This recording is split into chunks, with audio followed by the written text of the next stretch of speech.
आज मैं जा रहा हूँ बिग विंग की तरफ, क्योंकि थोड़ा सा प्रॉब्लम आ गई इस बाइक में। आगे बताता हूँ वीडियो में कि अभी तक मुझे क्या क्या प्रॉब्लम्स आई हैं। आपने तारीफ़ें तो बहुत सुनी होंगी इस बाइक के बारे में, एंड नो डाउट काफ़ी अच्छी बाइक है, काफ़ी ज़्यादा स्मूथ इंजन है, चलने में भी काफ़ी अच्छी है। But every coin has two sides.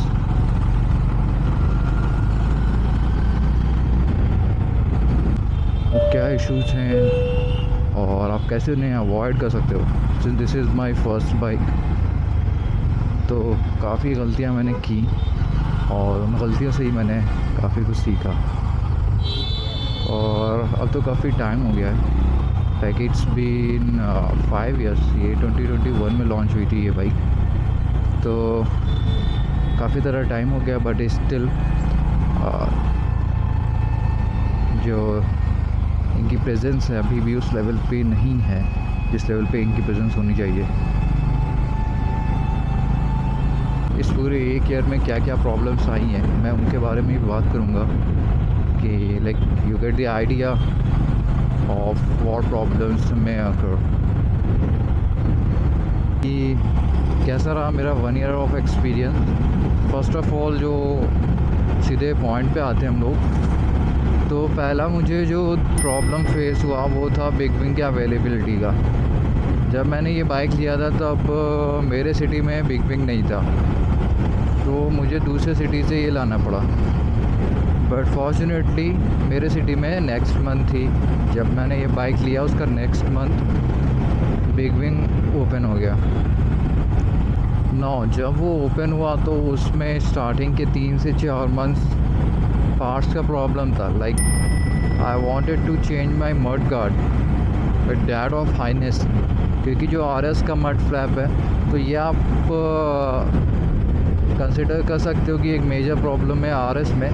Like in rainy season जो इसका स्टॉक मड फ्लैप आता है वो काफ़ी ज़्यादा स्प्लैशेस मारता है आपके इंजन पे और जो भी आप कपड़ा पहने होगे उस पर।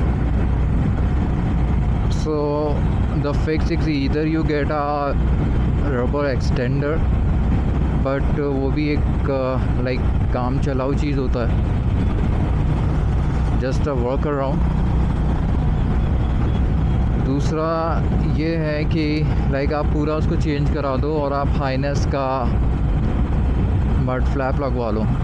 It cost around something in between 3500 to 4000, और वो आपका काफ़ी अच्छा वर्क करेगा। ऑल्सो वो मेटल का पार्ट है, तो ड्यूरेबिलिटी वाइज ऑल्सो क्या यार अंकल, इट्स वेरी गुड। तो वो मेरा प्रॉब्लम फिक्स हो गया था, जिससे मेरा इंजन पे रस्टिंग का इशू काफ़ी कम हो गया। सिमिलरली मैंने रियर में भी एक रबर पैच अप्लाई किया था, तो it protects splashes, it protects from splasher direct getting into the ECU unit or the area around it। तो एक तो मेरा ये फिक्स हो गया। दूसरा प्रॉब्लम जो था, जो मैं बिग विंग का बात कर रहा था, like you don't get any competitive price. Whatever they told you have to stick with it if you want, like you don't have any other choice. For example for this mud guard only, तो मैंने यहाँ पे पता किया था अपना जो लखनऊ का बिग विंग है। देन फिर मैंने अदर सिटी के बिग विंग जो अराउंड 80 to 90 किलोमीटर्स अवे है मेरे सिटी से, उसमें मैंने पता किया, तो there was a difference in price, and I would say the price difference was so much that I can afford going there and coming back with all the petrol and all fuel expenses including. Even after that मैं profit में था। Like तब भी मुझे वो ज़्यादा value provide कर रहा था कि मैं वहाँ पे जाऊँ और चेंज करके आ सकूँ। थर्ड बात ये करूँगा कि like it depends how you ride it. अगर आप इसको बहुत अच्छे तरीके से राइड करते हो, इसका एग्जॉस्ट नोट बहुत ही अच्छा, लाइक स्टॉक के उसमें बेस्ट मैं कहूँगा, काफ़ी ज़्यादा बेसी है, thumpy even for better than bullet's Ronin और any other 350 stock exhaust. We Triumph only. तो इसका एग्जॉस्ट काफ़ी अच्छा है, काफ़ी बेसी है। तो आप जब भी इसको राइड करोगे तो आप इसको रेव करने का ट्राई करोगे, लाइक हाई रेव पे चलाओगे तो और अच्छा साउंड आएगा। तो उस केस में आपका माइलेज नहीं आएगा, ठीक है। ये जो eco light just lit up, तो अगर इस पे आप चलाओगे तो ही आपको अच्छा माइलेज देगा। मैंने हाईवे पे चलाया, मुझे काफ़ी अच्छा माइलेज दिया, अराउंड 41-42 टच का जाता है। इवन अगर मैं और लंबा राइड करता तो अराउंड 45 प्लस तो मेरे को दे देता। बट ये एवरेज माइलेज वाइज जो है, अगर आप आपके राइडिंग पे स्टाइल पे डिपेंड करता है। अगर आप राइड करोगे नॉर्मली जैसा नॉर्मल पसंद करता है तो अच्छा माइलेज देगा। लाइक इन सिटी भी आपको 40 दे सकता है, क्योंकि मुझे काफ़ी लोग मिले हैं जिन्होंने बताया है कि उनको सिटी में 40 का दिया। सो या it's capable and it's really impressive कि एक 350 सीसी बाइक से आप 40 kmpl का सिटी में निकाल लो। तो या it's big shot out to Honda for this. Smoothness का तो आपको पता ही होगा, बट अभी जो हम लोग बात कर रहे हैं वो सारी कमियों की बात कर रहे हैं, लाइक ऑल दी नेगेटिव्स। तो जो तीसरा नेगेटिव मैंने फेस किया वॉज ऑयल का स्प्रेड इंजन के एरिया के पास। उसका रील मैंने ऑलरेडी अपलोड करके रखा है, अगर मेरे इंस्टा पे चेक करोगे तो वो भी एक नॉर्मल वियर एंड टीयर में आता है। सबके साथ नहीं होता है, बट अनफॉर्चुनेटली वो मेरे साथ हुआ। By the way this is a 2025 manufactured model. This was the last model of this colour. Like इसके बाद उन्होंने कलर स्कीम्स चेंज कर दी थी। After that problem was fixed, there was no spread at all. उसके 2 दिन बाद मेरे चेन में इशू आया, बाइक चेन में। तो लाइक द चेन स्टार्टेड किंकिंग, तो उसमें आवाज़ आ रहा था और चेन काफ़ी ज़्यादा लूज़ हो गया था। पता नहीं कैसे लूज़ हो गया इतना, बट काफ़ी ज़्यादा लूज़ हो गया था। तो उसको मैंने फ़िक्स करवाया, बट जो चेन नॉइज़ है वो अभी भी आ रहा है। उसका रीज़न ये है कि प्रॉपर लाइक जो डस्ट पार्टिकल्स थे वो इस ओवरिंग चेन के अंदर चला गया था, तो उनका ग्रीसिंग कुछ पार्टिकुलर लिंक्स पे ख़त्म हो गया था, जिसकी वजह से द चेन स्टार्टेड किंकिंग। तो अब मुझे उसको चेंज ही करवाना पड़ेगा if I want to get rid of that sound. और एक वही रीज़न है। उसका ये भी रीज़न हो सकता है कि लाइक जैसा मैंने बताया, this was my first bike and I wasn't aware of so many things which I am now. काफ़ी गलतियाँ भी की, तो उसमें मैंने D40 से मैंने क्लीन कर दिया, जिसकी वजह बाद मुझे पता चला जब मैंने ऑनलाइन पढ़ा कि WD-40 इज़ अ डी-ग्रीसर। तो that could be the reason. तो अब से मैं उसका ख्याल करूँगा। और if you also a new rider और just a beginner, never ever use WD-40 on your bike chain. Even मैंने तो डिस्क पैड पे भी मार दिया था शुरुआत में मैंने लिया था, तो फिर मेरा स्टार्टिंग में ब्रेक नहीं काम कर रहा था। But fortunately then I search on ChatGPT and it told कि what a dumb I was.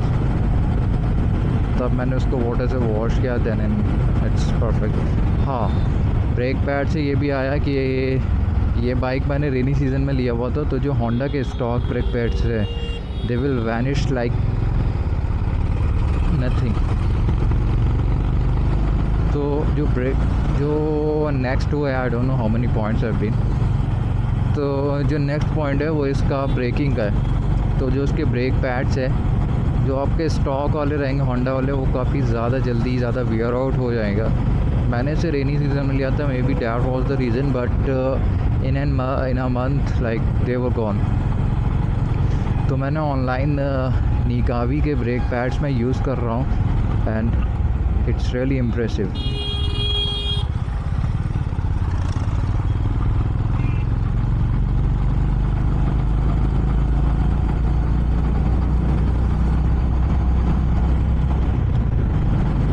Honda के ब्रेक पैड्स और अराउंड 800 के कॉस्ट करते हैं, निकावी के 400 कॉस्ट करते हैं, जिसमें आपको फ्रंट के भी मिलते हैं और बैक के भी मिलते हैं। बैक पाइट काफ़ी ज़्यादा बेकार है इसकी, like they have given only a single piston, तो वो ब्रेक जो है होना ना होना बराबर ही है, लाइक बहुत ही स्लाइट इफेक्ट होता है जब भी आप ब्रेकिंग कर रहे होते हो।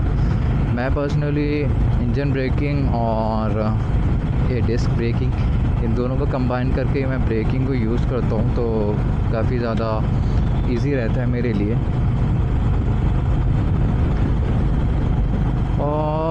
और क्या मैं मिस कर रहा हूँ, सर्विस कॉस्ट का अगर पूछोगे तो अभी तक तो मेरा दो सर्विस हो चुका है बाइक का, तो उसका कॉस्ट अराउंड 21 to 2200 था, जो कि फ्री जो सर्विस रहता है वो।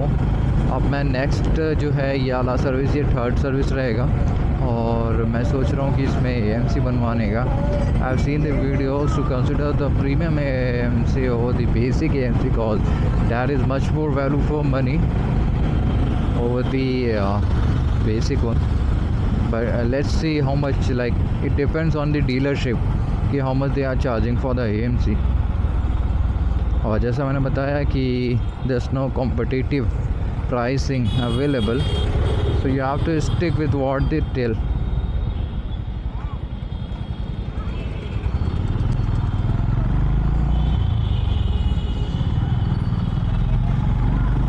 The final question, whether you should get the CB350 RS or not. See, if you want reliability, like there are some negatives. If you want reliability and smoothness of engine and the power and the looks and the road presence, you can get the CB350, no doubt in it। In 350cc I would say कि classic 350 is still a cult।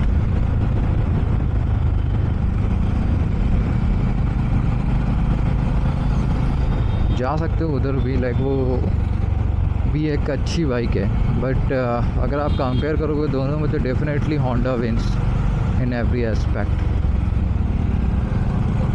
Longer route पे I don't think कि इसमें कुछ problem आएगी, because